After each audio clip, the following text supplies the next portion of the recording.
que a cultura mariñeira non se debe de perder nunca. Os oficios como carrexonas, rederos, os mariñeiros todos, iso non se debía de perder. O mar en sí, tanto antes como agora, é moi duro. Aquí Marín, pueblo de tradición mariñeira, Xapón no noso escudo, Nostra Mar en fortuna. Que non tuese un museo.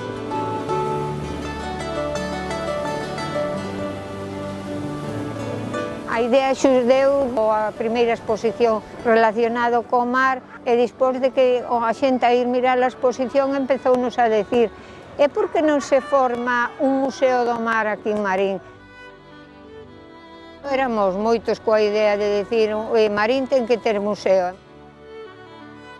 Este partido de unha serie de persoas como iniciativa absolutamente privada, sin ánimo de lucro.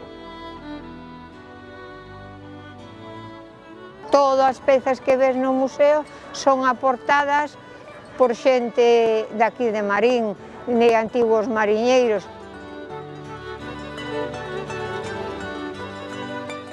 Hai xente vinculada co mar que aportan ese conocemento que é necesario para levar adiante o museo e que aportan parte das coleccións que hai, que están dentro do museo.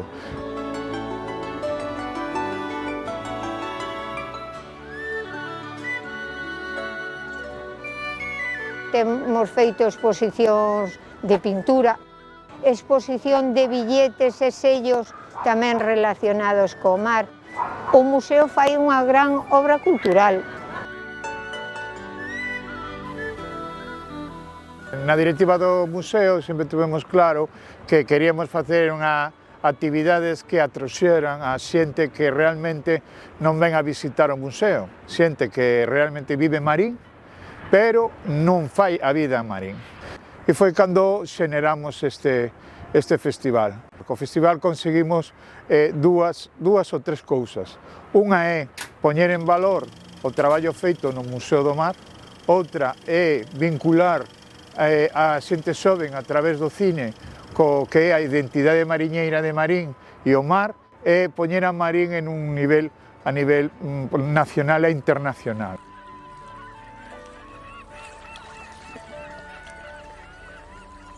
Aquí hai xente en Marín que todavía non conoce o museo, pero vamos, nós seguimos na teima de intentar darnos a conocer este premio reconocemento vai a difundir un pouco máis a labor que se fai nesta asociación en pro de difundir a cultura e a historia que liga a Marín e ao mar.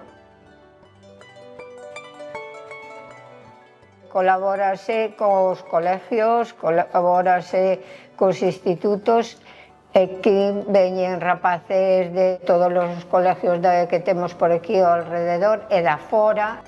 E aquí temos a porta aberta a todo aquel que queira vir visitar o museo.